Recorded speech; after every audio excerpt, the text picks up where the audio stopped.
welcome back to another episode of the Urban Bible Podcast where we talk about the Bible in a way that everybody can understand. So, today, okay, y'all gonna have to bear with me today for real because we're about to go through this lineage, and I know this is probably one of the main reasons that a lot of people like skip around in the Bible, but I'm just trying to be obedient to the Lord and do what He said. So, we about to get into some lineage in this episode, y'all. And y'all already know if you ever looked in the lineage part of the Bible, uh, where you talk about all the people's names, you know your girl about to be struggling. Let's just go ahead and put that out on the table. Your girl about to be struggling, okay? But bear with me.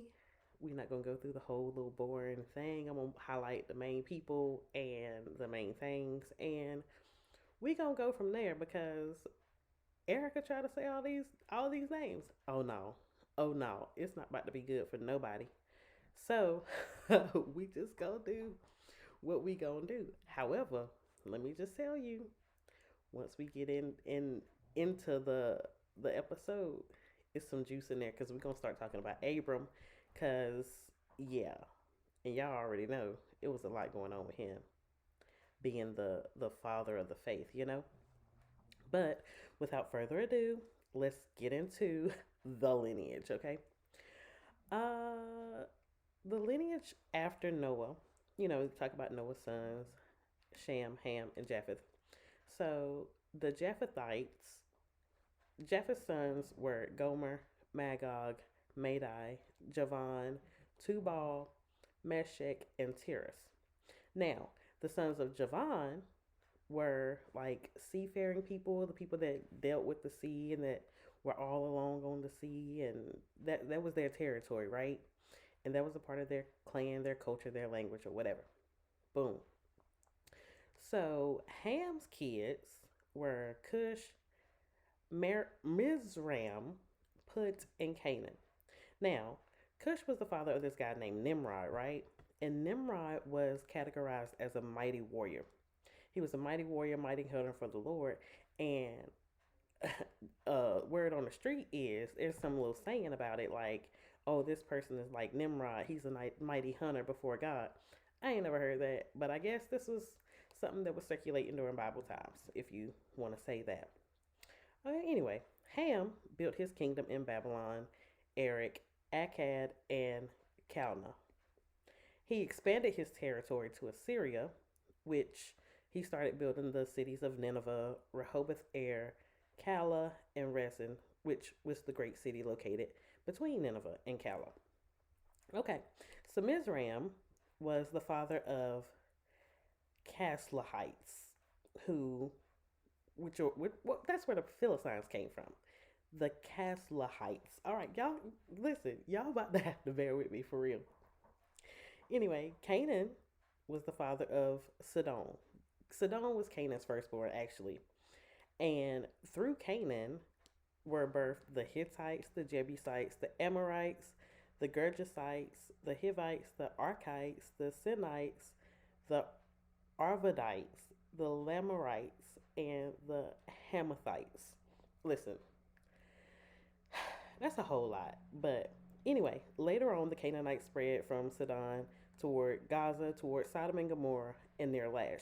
That was Ham's crew, right? That was Ham's clan. That was their crew. That's who was part of their clans. Now, Shem, his clan was a little different. Shem was the oldest. And so he is the ancestor of Eber. I don't know why Eber is significant, but we're going to get into it. Shem's sons were Elam, Asher, Arphaxad, Lud, and Aram. Arphaxad was the father of Shelah, who was the father of Eber. Now, Eber had two sons, Peleg and Joktan. Peleg was named Peleg because it meant divided, and at the time, the earth was divided into a bunch of different languages. Now, mind you, keep this in mind when we go into the next part of this episode because it's going to seem like it's out of order, but it's not really out of order. I think the lineage of the people, came after God confused the people and gave them different languages. But we're going to get there in just a minute. So, Shem's people's territory was in the eastern hill country, right?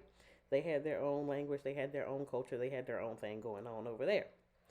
So, those were the descendants of Noah's sons and all of that after the flood, right? So, Sham's crew, Ham's crew, Japheth's crew, those are all the people. I didn't struggle too bad with the names, but there are more to come. So, yeah, that's Noah's descendants after the flood.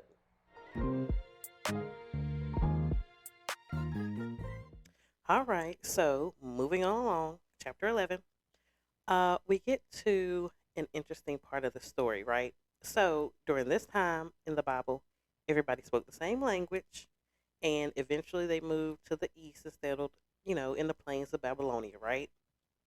They all got together and was like, yo, let's make us some bricks. We're going to put them in the fire, solidify it, harden it, or whatever. And we're going to use this tar as mortar. You always hear people say, oh, a brick and mortar building. That's because like the brick and the cement type stuff. So they were using bricks. They were making bricks, putting them in the oven, heating them up, or putting them in the fire. I'm not going to say oven. Putting them in the fire, heating them up, and using tar as the mortar. So they started building cities for themselves. Like, okay, listen, we about to put this place together. Like we about to build us something, because we got all the tools to build. But you know what though? Let us build a tower that reaches to heaven. Now why on earth would y'all want to build a tower to heaven? I just I just want to know, why would you want to build a tower to heaven? And how long you think that's gonna take y'all? But all right, do you, boo boo?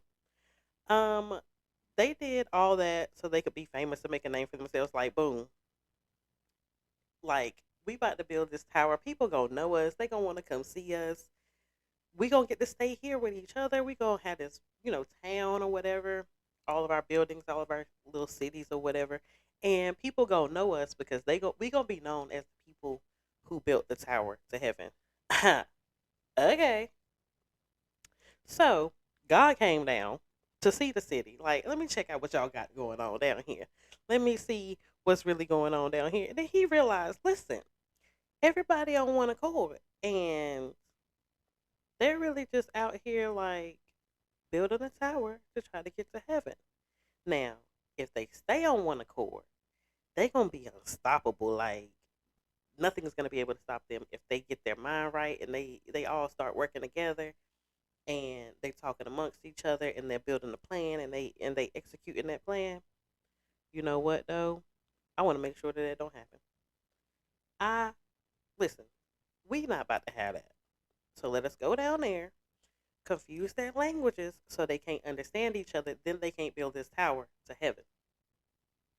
Now, I would say maybe that's why it's a struggle for all of us to get on one accord right now, because the people in positions of power know that if we get on one accord, we about to be unstoppable, which is why we have so much division in the world right now. We got red, blue, black, white, whatever. There's so much division in the world because the powers that be, and I'm talking like just worldly powers that be, know that if we as a collective people get on one accord, oh, it's about to be trouble, right? It's about to be trouble for them because once everybody get their minds right and they come up with a plan and they execute the plan, listen, unstoppable. Which is why you see like some teams, like dynamic teams that get together and do some amazing things because they're all on one accord. As a collective, if we got on one accord, man, think about the things that we could do. Not for our own benefit or our own glory, but for the greater good, all right? And for the glory of the Lord. Amen. Anyway, so the Lord scattered the people all over the world, and they had to stop building that city because now I don't even know what you're talking about. Tu hablas inglés? Like, for real? Anyway, so that's why the city is called Babel, because that's where the Lord confused the people's languages and scattered them elsewhere.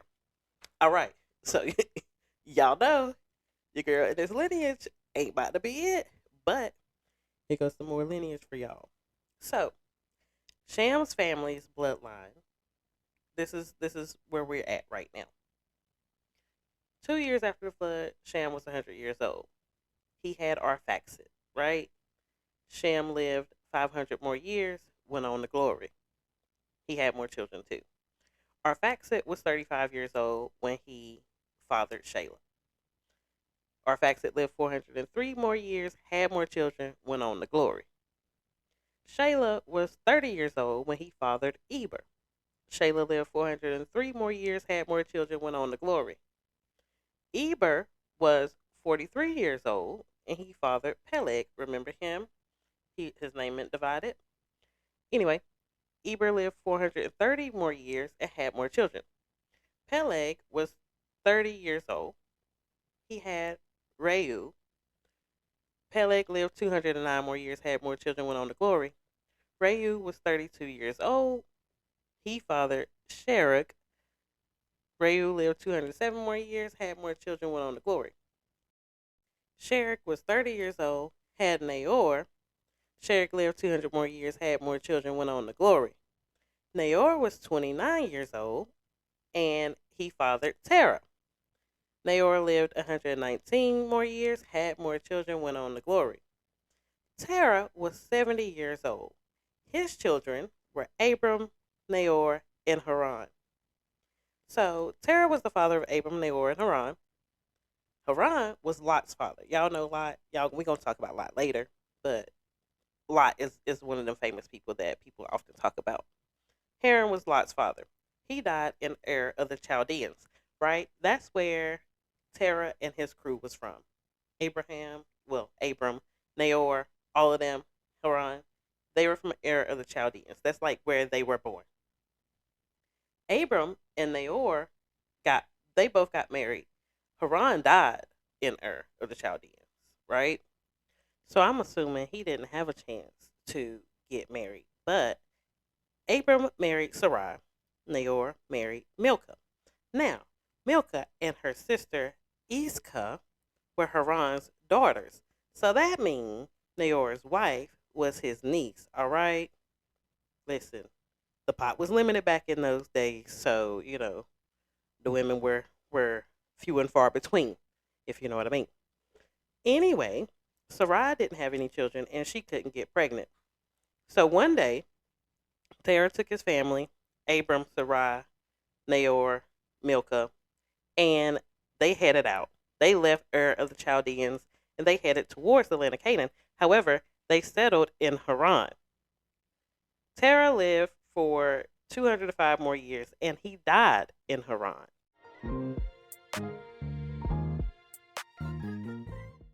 So, as we look at chapter 12, I want to take a brief pause right here to say that the Bible, the way that it is written, is not in chronological order. Around this time, we would insert the book of Job, which we're not going to do because we're going to keep going from cover to cover of this Bible. But I do want to say that in the book of Job, there is a more detailed account of God's dominance over the enemy. And it was more so of the introduction of like how the enemy like moved in the world. But I just wanted to put that little caveat in there. We're not going to do Job right now. We're going to wait until, down the line when it's time to talk about Job that we're going to talk about Job. But I just wanted to put that in there as far as like chronological order because Job really happened in the middle of Genesis. So as you're going throughout like this whole little podcast series or whatever, I want you to remember that Job was actually like one of the first events that happened once we get there. I'll reiterate it then, but I just wanted to give y'all a little bit of information here to say that I did my part. You know what I'm saying? Okay, so chapter 12, Abram's daddy has gone on to be with the Lord, and he and his family are still in Haran. And God comes out of nowhere and was like, hey, Abram, pack up everything you got and get up out of here, yo. And I'm pretty sure Abram was like, what? Anyway, God was like, pack up everything, leave everything here. But like, leave your family, leave, your brothers, all of them, leave them. You, Sarai, y'all get up out of here. I'm going to show you where you gonna go. And it's interesting because right here, God is like, listen, I promise you, I'm gonna make you a great nation. I promise you, if you follow me, I'm gonna do some great things in your life. The entire world is gonna be blessed by you. Anybody that blesses you will be blessed. Anybody that curses you will be cursed. Like, I'm really about to show up for you in ways that you could not even imagine. Everybody about to be blessed by your very existence, Abram. That's crazy because God just told Abram to leave everything that he knew and promised him something that he couldn't even see yet. Ain't that crazy? Like, Abram had nothing and God was promising him everything. I mean, granted, he might have had some livestock here or there. He had his wife. But, like, in where he was compared to where he ended up, Abram had nothing. And God just promised him everything. Imagine having to move on a possibility, which, I mean, that thing is like mind blowing. Abram was like, all right, God, I'm gonna go. And it's crazy because, like, you don't even know where you're going. But as long as God said it, you can trust that. You can bet your bottom's dollar on that the Lord is going to come through like he said he was going to come through. But it's crazy because Abram had nothing and God had promised him everything and he moved. So, going on, it says that Abram did exactly what the Lord told him to do. He took his wife, he took his nephew Lot, and he was like, all right, y'all, we got to get up out of here. At that time, Abram was 75 years old when he left Haran. He took everything that he had, the little wealth that he had, he might have had a little cattle here or whatever, some sheep here. But he took what he had and headed toward the land of Canaan and settled there. Mind you, Ham's people were them Canaanites. That's like the descendants of his great, great, great, great, great, great, great grandfather somewhere in there. It was a bunch more greats, but still. Abram set off towards Canaan as far as Shechem, and he settled in the camp of Moreh. At the time, the Canaanites were in the territory. I told y'all, Ham's people was over there. Like, they got beef from way back when. This is your far off ancestors, and this is where you settled at. But the Lord had promised them all of that. It's crazy because God came down. Like, I don't know what Abram was doing with his life at 75, but God came down and appeared to Abram. It's funny because later, as we get into our discussion of the Bible, God tells Moses that nobody can see his face and live. So it's funny that God just appeared to Abram and told him that his descendants would inhabit the land. Like, y'all about to own all of this. All this about to be yours. All of it about to be yours because I said so. And so, to honor God, Abram built God an altar and worshiped him there because that's where he appeared to him. God showed up and showed out for Abram, it seems like. Like, he just showed up and was like, listen, I know the Canaanites are in this land right now. I know it looked like it's not yours. I know it looked like you don't have enough to overtake these people, but I'm about to make a great nation out of you.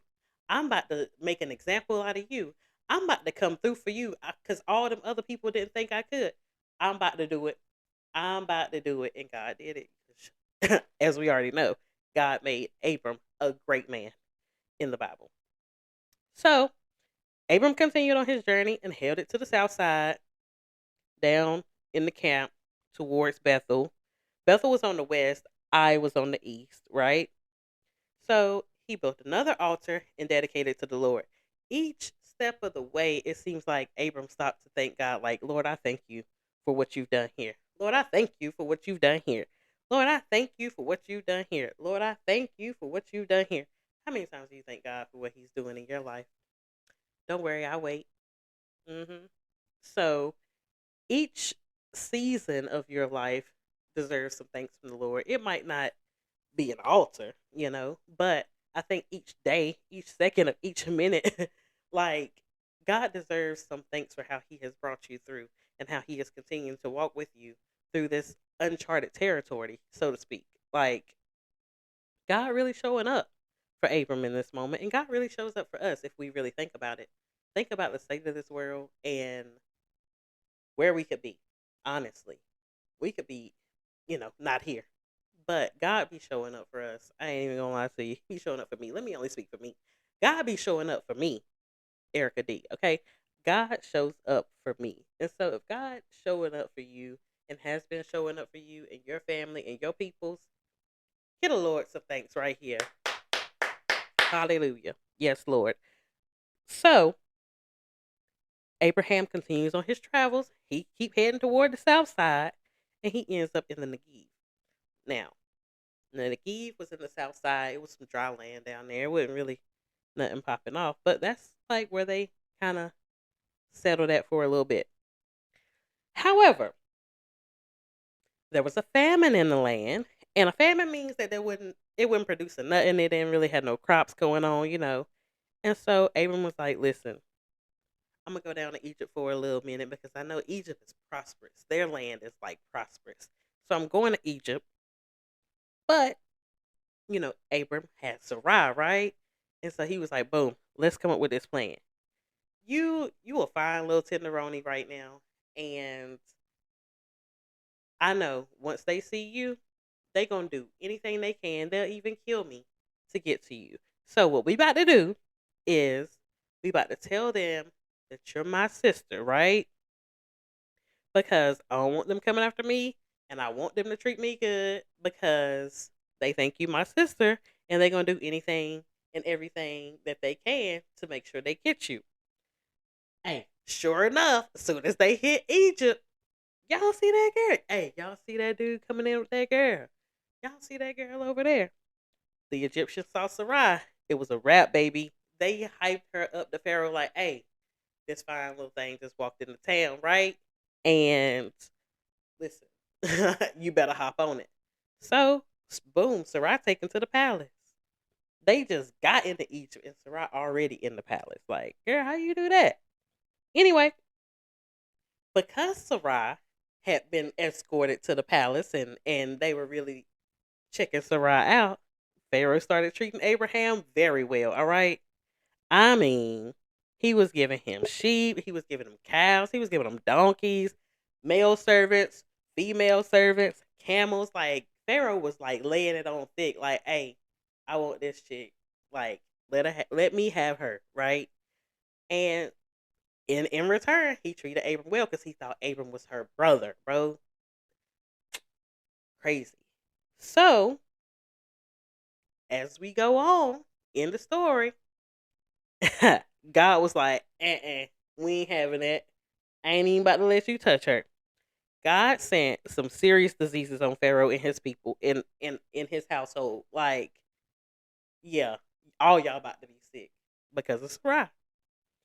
And it's crazy because I know Pharaoh had to know that something changed as soon as they got into town. Like, why are we all of a sudden getting sick when y'all come up in here, when homegirl come into the palace?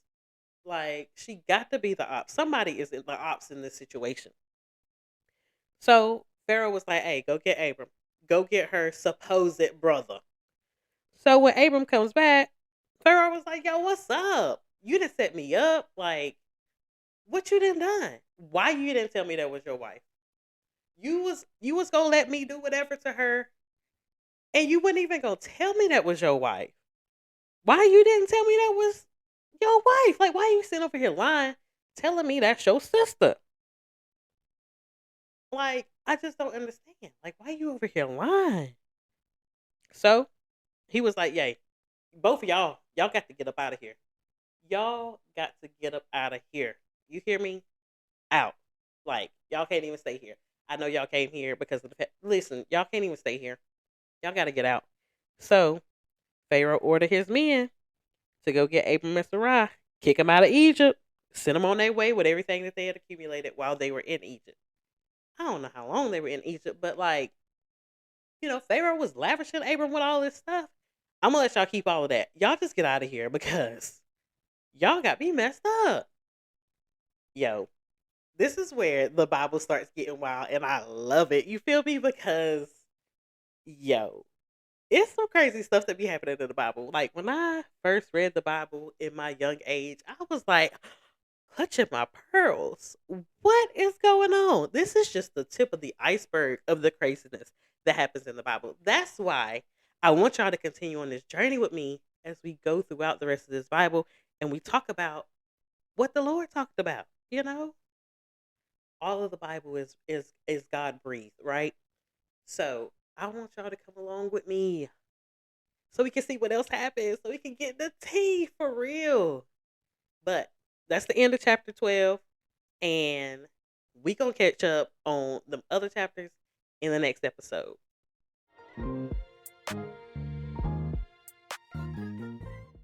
All right, Saints. Like always, your girl appreciates you coming along for this journey on the Urban Bible Podcast. Like, I love it here. I just want to let y'all know I love y'all. I love it here. I love everything that we doing over here. So I pray that something that was said or done today like really sparks your desire to get in your word and go deeper in your relationship with the Lord. Also, if you have any prayer requests, you could always email me. You can email me at theurbanbiblepod@gmail.com.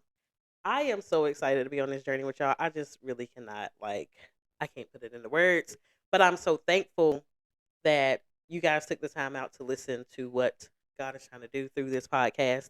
So, with that being said, I am excited to get into this next episode, and I'm going to talk to y'all a little bit later. Peace out.